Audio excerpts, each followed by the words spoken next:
morning. I'd like to invite you all to stand. Oh, there we are. Good morning. Let's stand together and begin with our opening song, which you'll find in an insert here, Like a Healing Stream.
Before you sit down, I'd like to invite you to pass the peace with one another, to greet one another this morning.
Well, on this beautiful morning, I want to welcome everyone here to Orchard Ridge United Church of Christ, where together we are committed to being spiritually alive, joyfully inclusive, and committed to justice. I'm Pastor Kate Mackey, and I'm one of the associate pastors here, and Pastor Ken is here as well, Ken Pennings. Pastor Julia, our senior pastor, is enjoying some rejuvenating time with her family on the East Coast, back to her roots, so we'll send her our best wishes and love as she is there enjoying the beauty of the East Coast this week. We'll see her again next Sunday. And as we begin, I just have a couple of announcements to share with you all. The first is that next Sunday, we have our final invitation to learn about Palestinian justice, the UCC initiative there. Some of you have been involved in that over the last couple of weeks, and I have heard just wonderful things about that conversation and presentation. So if you haven't had a chance to come yet, you are welcome to come next Sunday at 9 a.m. That'll be a wonderful way to end that time together. This Thursday coming up, I have a welcoming team, if you all didn't know that, which is really exciting to me, a welcoming team to help you all get to know me and me get to know you, since I've been here since June 1st. And if you'd like to, join me at a picnic in the park. They're hosting a picnic for me. It's kind of informal. We do have a picnic shelter reserved at Elver Park by the splash pad, the small one. But bring your own meal for your family. Bring a blanket if you want. There will be tables and chairs. There'll be juice and water and such. 5 to 7, we'll spend some time together just getting to know one another and playing games and just enjoying the beauty of the summertime. So you're welcome to come. Anyone is welcome to come 5 to 7 on Thursday. Last but not least, I don't want to forget that we want to say hello to our friends online, so we can wave to the camera. It's back there. Welcome to all those who are joining us by YouTube, whether that's today on Sunday or sometime in the future. We are grateful to be a community together across time and space, which technology allows us to do. What a wonderful thing. I lied. I have one other thing I was supposed to say. Can you tell this is my first time doing the welcome? We have friendship pads in each pew or each row of chairs, I guess. If you want to pull one of those out, there's a space for you to put your name, any information you'd like us to have to get in touch. Pass it down. As you fill it out, pass it back. You might get to know a new name or two as well as it goes by, and so that's just a way that we can all stay in touch together. What a beautiful morning. What a beautiful, beautiful time to be together. In just a moment, we'll have more music to share, but I would like to invite any of the children, young people who would like to come with me and Sarah out to the garden for Kids in the Garden this morning. You're welcome to come with me at this time.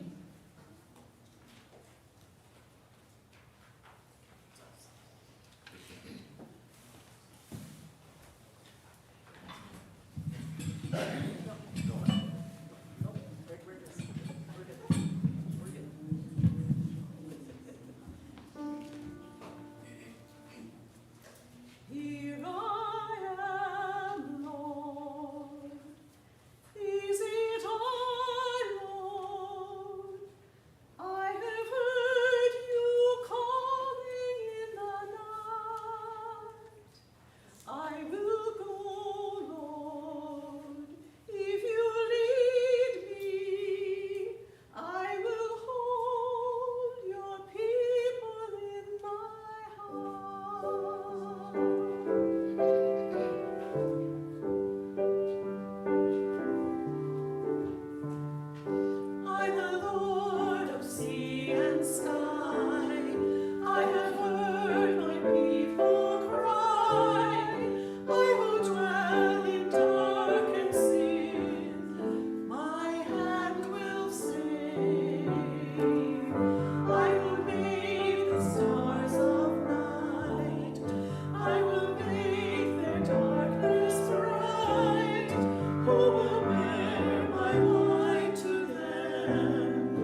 Phoenix affirmation.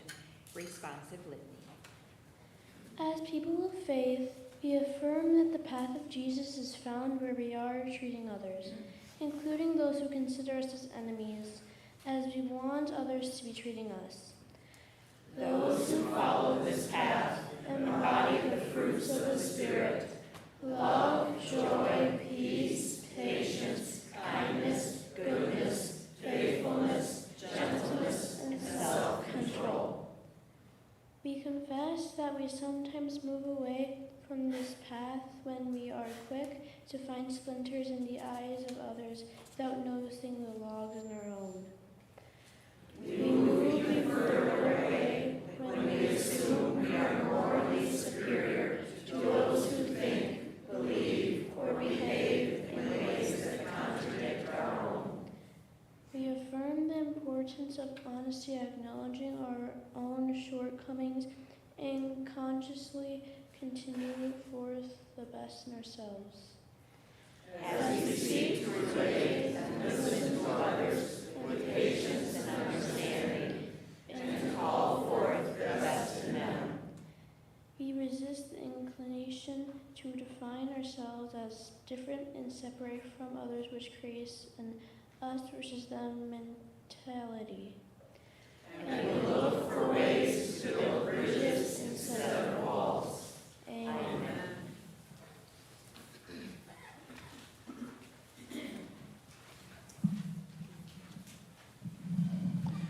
So we're going to take our offering now, and there's a basket up front here if you'd like to come forward with your offering. Otherwise, just put up your hand, and one of our welcomers will bring a basket around to you.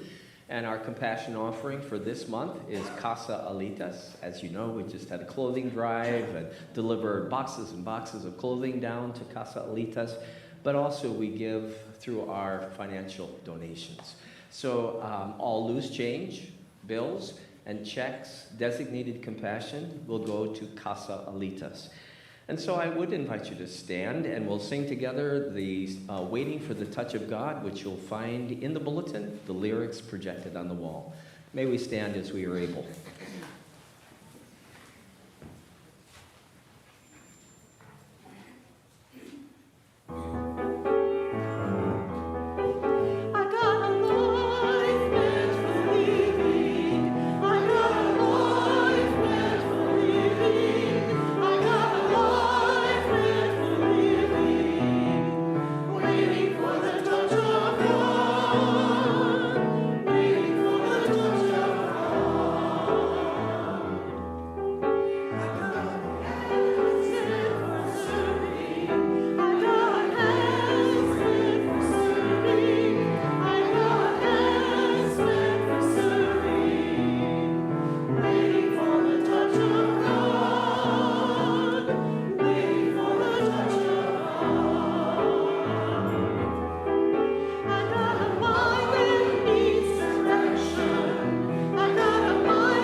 We turn now to a time of prayer, and I'd like to begin by sharing prayers of joy.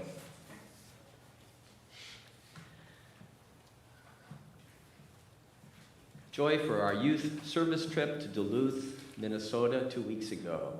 Reconciling God. For our clothing drive to Casalitas, and Steve Sheets delivered all those boxes. He's here with us today, and he returned home just last evening, or yesterday afternoon.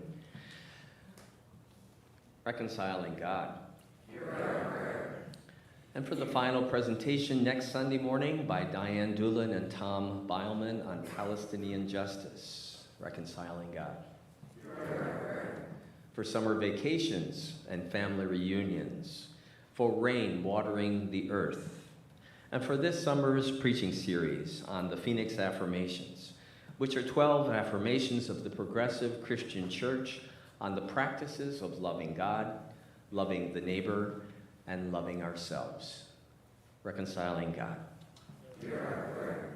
Another joy is that this past Wednesday we had a press conference right here in the worship hall, an immigration justice press conference, and there were a lot of cameras rolling and a lot of publicity went out on immigration justice. And many thanks to our immigration justice team that worked with the larger community to make this press conference happen.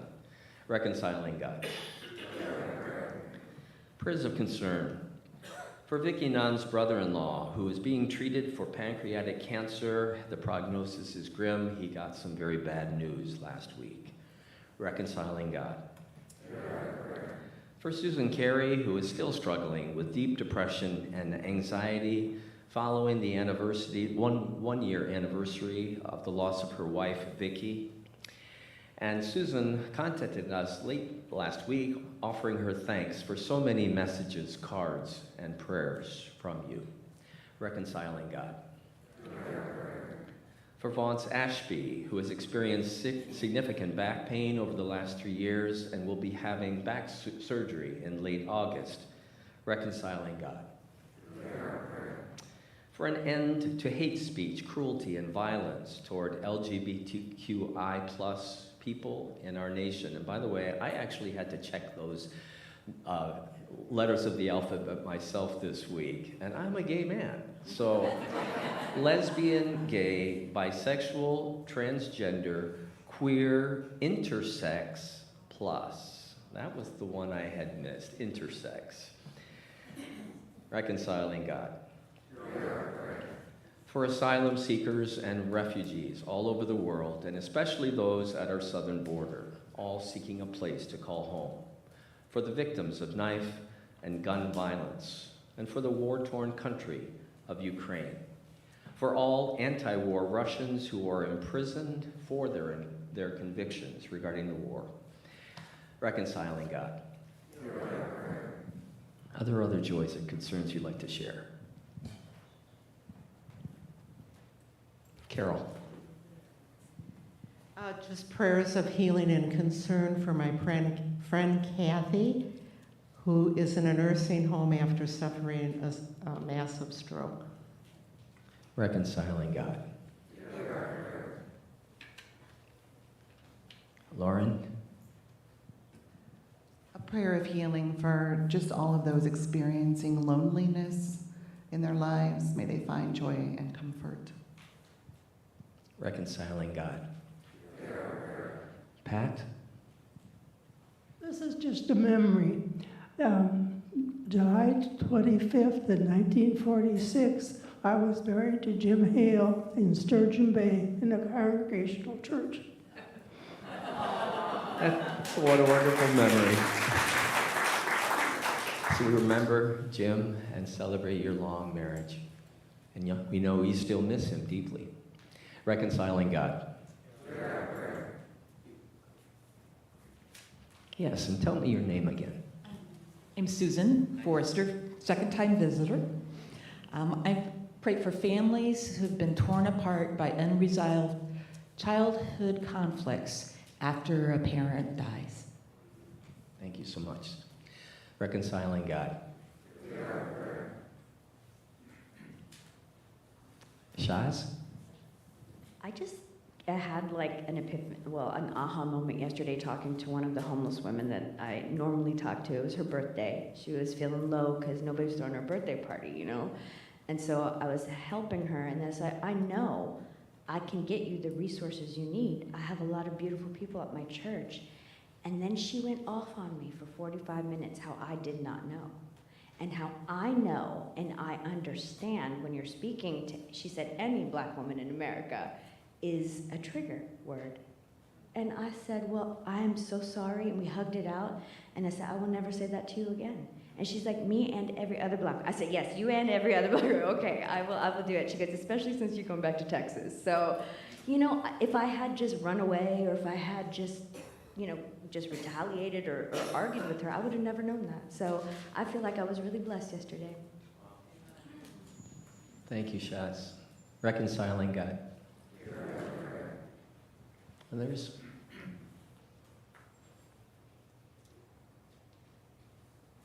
Thank you. Let's share together in the prayer of Jesus.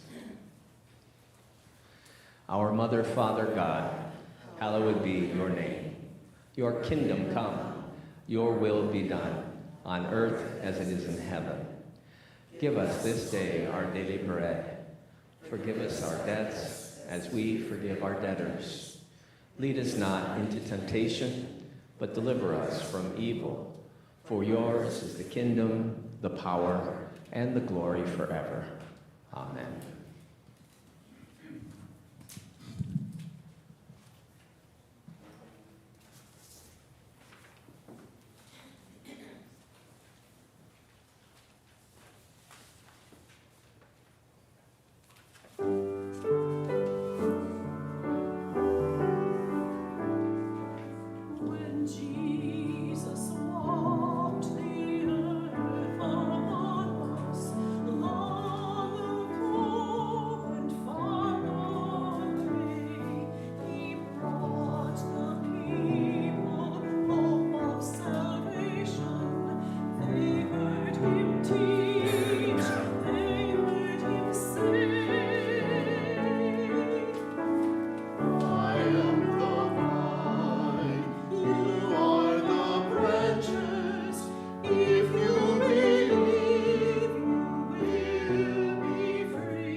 Another joy, all those sharing special music with us this summer, and for Ann, Judy, and Steve.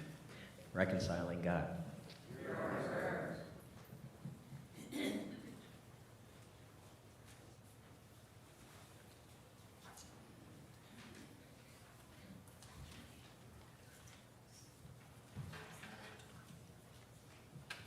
Let love be genuine. Hate what is evil. Hold fast what is good. Love one another with mutual affection.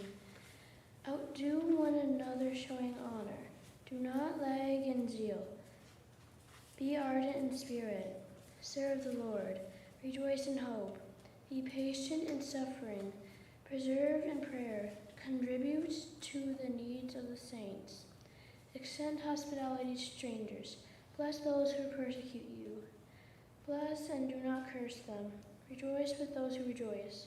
Weep with those who weep. Live in harmony with one another. Do not be haughty, but associate with the lowly. Do not claim to be wiser than you are.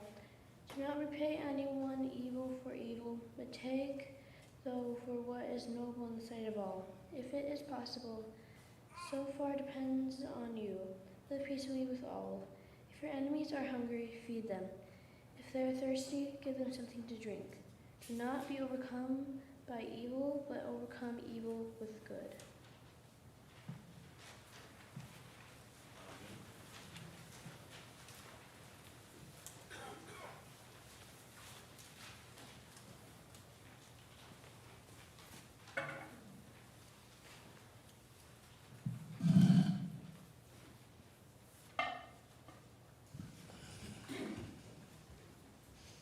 Thanks so much, Annalise. Please pray with me. God, we come before you humbly, gratefully. We are so moved as we think about the people in the world with so many needs, and we are grateful to be your ambassadors of love to them, on behalf of them, advocates for them. Also mindful of those who call or recognize themselves as our enemies, and we would build bridges with them, to them, in the name of Jesus. Amen. Well, today we're looking at the Phoenix Affirmations once again, Phoenix Affirmation 8, and I invite you to read it aloud with me.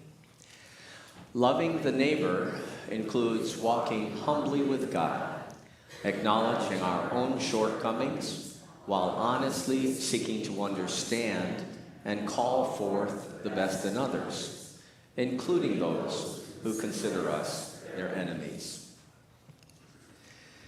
I venture a guess that most of us have no trouble at all with the first three phrases of this affirmation: walking humbly with God, acknowledging our shortcomings, calling forth the best in others.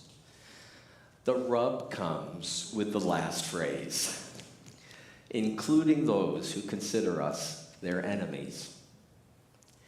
Well, I pondered this affirmation for days and kept wondering. The others came to me so quickly, and I was able to expand and develop and unpack each of the other ones I was preaching on. This one was troubling and confusing and problematic for me. So I turned to a number of people in our congregation by email and received 12 responses from people that I'll call friends throughout this whole sermon. So this is not Ken's sermon. This is the sermon of 12 friends from this congregation. The responses of the 12, I first through this message called them the 12 disciples, but my partner John says, you can't do that. People are going to think they're your 12 disciples, and you don't want that. So we move from disciples to friends.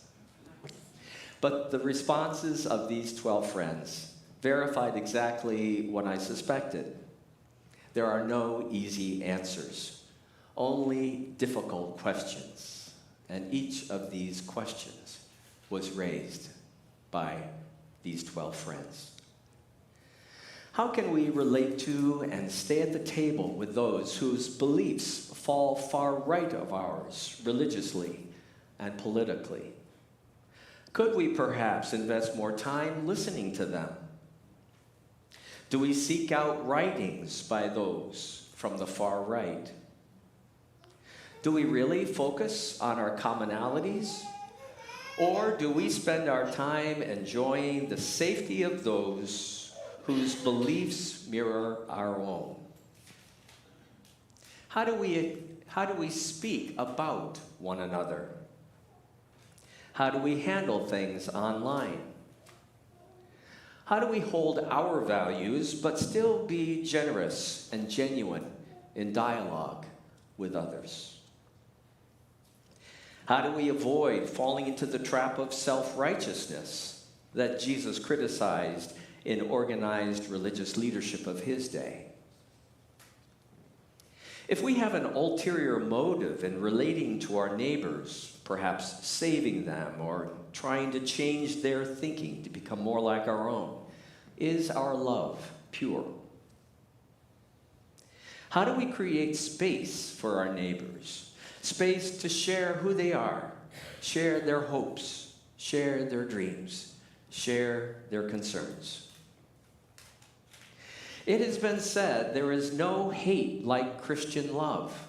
And I'd never heard that before. This came from one of our friends. It has been said there is no hate like Christian love. How do we deal with our own tendency to define everything we do as loving? Sometimes we let ourselves off the hook all too soon. And what about the story of the Good Samaritan? The people we may think are our enemies may turn out to be our moral equals or even better than us. How do we make a principled stand against evil while recognizing the humanity of those who are doing evil? If we maintain the humanity of all and want everyone treated with radical equality, what does this look like if one is a member of the oppressor class? Of course, people from the oppressor class should try to treat oppressed people as human beings. But is that enough? And when your enemy is someone you are related to or you share a culture with, it's even harder. How do we address systems of oppression, the groups and individuals perpetuating those systems, without hating the haters, judging them, or failing to forgive them? And what really is the best way to stand with those who are victims of oppression? Great questions. Clearly, we need to wrestle with Affirmation 8 and the tensions and questions it evokes in us. Some urged me to mention that my medium here, that being reaching out to several people for help, could be part of our sermon. I hadn't thought of that, but yeah, that works. In other words, we may need to wrestle with really hard questions like, how do we love our enemies and call forth the best in them? Tough questions like that we may need to wrestle with the help of many, many people, bringing many, many perspectives. One friend shared, I'm reading what others are writing here, and I'm just enjoying the tension of not having any answers. I love that. Not fretting about not having answers, instead enjoying it. This made me think about life in general. Many of us may assert, my life is so complicated. And yes, I'm one of those people. But then I thought, would I really want a life that was any other way? Would I really want an easier, simpler life? For me, not a chance. Why not enjoy complicated rather than begrudge it? As friends sent me their feedback, I happened to notice that one phrase of the Phoenix Affirmation seemed to catch their attention and serve as the basis of their responses to me. So I took it upon myself to move through Phoenix Affirmation 8, phrase by phrase, including their comments and insights, with each one. So here we go. I think we're on track now with the slides. So the first phrase, walking humbly with God. One friend writes, humility helps us extend more compassion and empathy to others.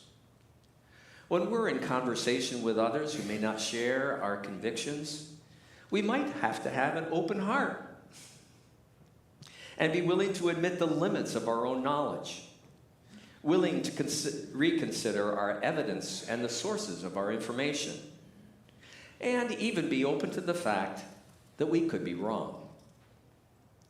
Humility means we will be less self-involved and more attuned to the feelings of others. Humble people will be more likely to make sacrifices for others, more easily putting the needs of others ahead of their own. Jesus demonstrated a spirit of profound humility, saying that he came not to be served, but to serve. Jesus is the embodied humility of God. Let's say that about ourselves. We are the embodied humility of God. Let's try it again. We are the embodied humility of God. The Apostle Paul wrote that we should do nothing from rivalry or conceit. So humility is staying stable and maintaining power on the inside and not needing to control others on the outside. Good insight. A good rewrite of Phoenix Affirmation 8. This same friend also shared quotes she had found on the web. These are great. Never look down on anybody unless you're helping them up. Jesse Jackson. It's unwise to be too sure of one's own wisdom. It is healthy to be reminded that the strongest might weaken and the wisest might err. Mahatma Gandhi. There is nothing noble in being superior to your fellow man. True nobility is being superior to your former self. Ernest Hemingway. The greatest lesson in life is to know that even fools are right sometimes. Winston Churchill. I believe that the first test of great people is their humility. I don't mean by humility doubt of their power, but really great people have a curious feeling that the greatness is not of them, but through them. And they see something divine in every other person, and they are endlessly, foolishly, incredibly merciful. Isn't that great? To be endlessly, foolishly, incredibly merciful. That is a great person, according to John Ruskin. And finally, when push comes to shove, our pushing and shoving blinds us to more peaceful and creative alternatives. Eric Elms. Another friend directed me to Howard Thurman, who in his life and work consistently emphasized the importance of oneness. Oneness is an easy thing to profess until we realize that it must include not only the people we like and agree with, not only those to whom we are sympathetic, but also those whom we view as abhorrent. We don't get to choose who we are one with. It's everybody. That was the spirituality of Howard Thurman. And another of our friends from our church agrees with Thurman when he writes, part of humility is acknowledging the equality of all people, walking, cooperating, and participating with others as one. Another friend shared with me the poetry and essays of Naomi Shihab Nye, many of which affirm our oneness with all people. I love how our friends from this church were identifying the theme of humility with oneness. And it made me remember and realize again that after years of my interaction with you folks, with people of this church, I've come to realize that many of us share a spirituality of oneness. Affirming our oneness with all it is, one with God, one with all beings, one with all creation. By extension, then, when it comes to loving our enemies, how vital it is to affirm our oneness even with them. Pause. Think about the people in your life with whom you have the greatest difficulty. Say to yourself, think to yourself, I am one with that person.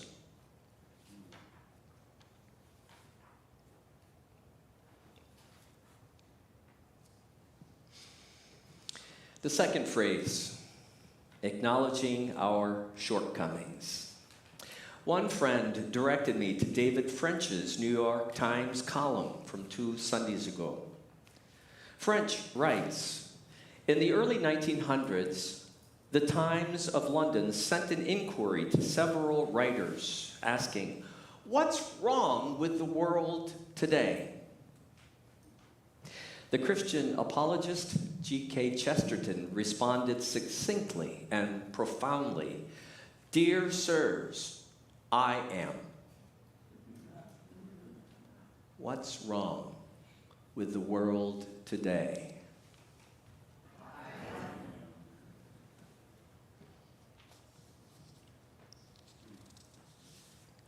When it comes to encountering opposition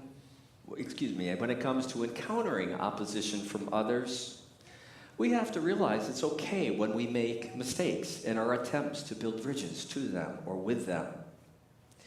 And part of building bridges, then, is acknowledging our own mistakes to God, to ourselves, and then to others, sometimes even to those who consider us their enemies. The third phrase, seeking to understand and call forth the best in others, including those who consider us their enemies. So one person responded to this phrase saying,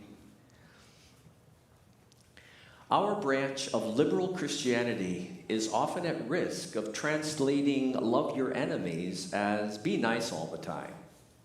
Don't get angry. Always try to find a middle ground. I don't believe that, do you? Be nice all the time. Don't get angry. That's virtually impossible. To this person, the real question is about making a principled stand against evil while recognizing the humanity of those who are doing evil. Again, our oneness with them. Is it really the best thing to stand there and let yourself be shot in the head? Is it really the best thing to stand there and let a child be killed? More abstractly, what about policies that kill people, like continued reliance on fossil fuels or unjust economic policies? You see, it's one thing to avoid demonizing and dehumanizing enemies, and it's quite another to think that respecting others' sincere beliefs means that we should back down on our own sincere beliefs. We may want to have civil debate about these issues, but that isn't happening if the other side is playing power politics. Clearly, it would be easier not to engage with extremists, but rather with the people in the middle, who don't necessarily agree with us, but don't actively oppose us. But do we really have that luxury of dealing only with the people in the middle? Another friend directed me to Walter Wink, who taught, there are 3 general responses to evil: passivity, violent opposition, or the third way of radical nonviolent resistance, articulated by Jesus. Walter Wink believes that the King James Version's translation of Matthew 5:39, resist not evil. Have you thought about that as you've ever read that? Resist not evil, which suggests passivity, submission in the face of evil. I don't buy that, do you? So Walter Wink is making the point that the King James Version translates the Greek altogether wrong. The Greek is better translated, according to Walter Wink, do not take up arms against evil. Or do not let evil dictate the terms of your opposition. Just because others are treating us with evil, it doesn't mean we have to retaliate using the same terms of opposition.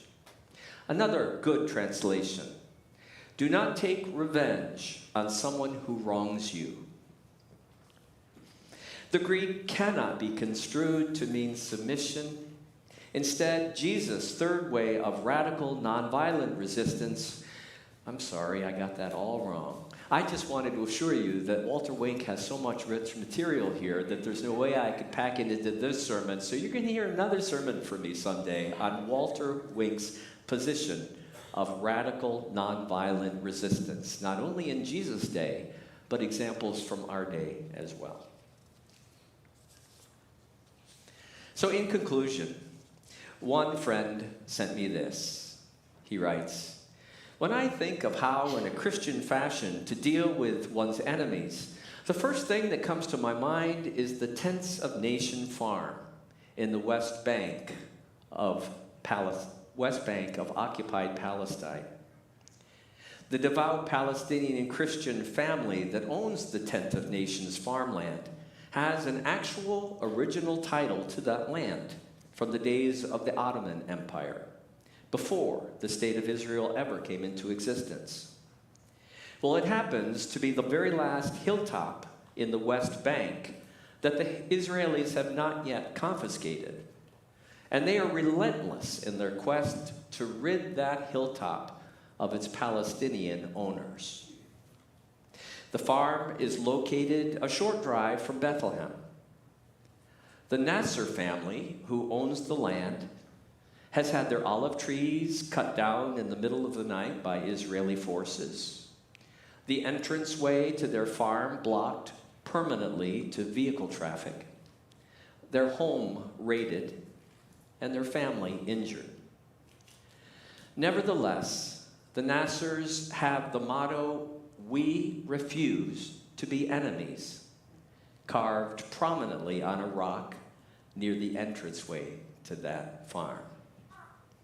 Let's say that word of wisdom together aloud. We refuse to be enemies. Again, we refuse to be enemies. What if we were to move away completely from the notion of enemy? Instead, might we think, I am your sister, your brother, whether you recognize me to be so or not? What if our neighbor is not as much of a stranger as we may suppose? How do we really call forth the best in others, even our enemies? Humbly, patiently, penitently, seeking to understand, walk, work, and cooperate with them as one. Amen.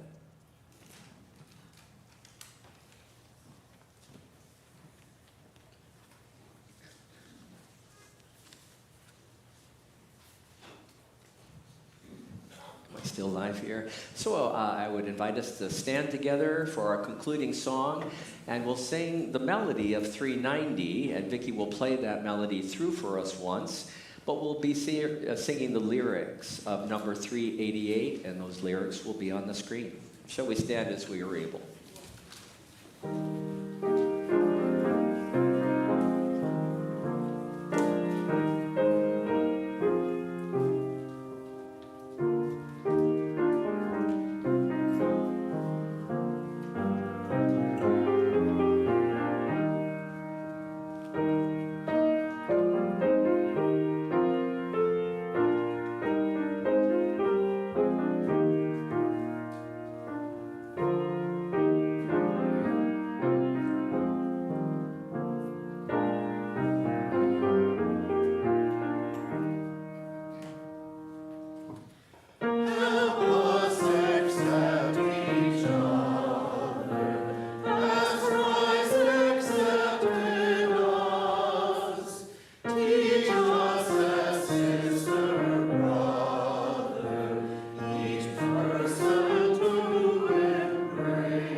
Friends, do not repay anyone evil for evil, but take thought for what is noble in the sight of all. If it is possible, so far as it depends on you, live peaceably with all. If your enemies are hungry, feed them. If they're thirsty, give them something to drink. Do not be overcome by evil, but overcome evil with good. Please join hands, even across the aisles, as our trio leads us in our benediction.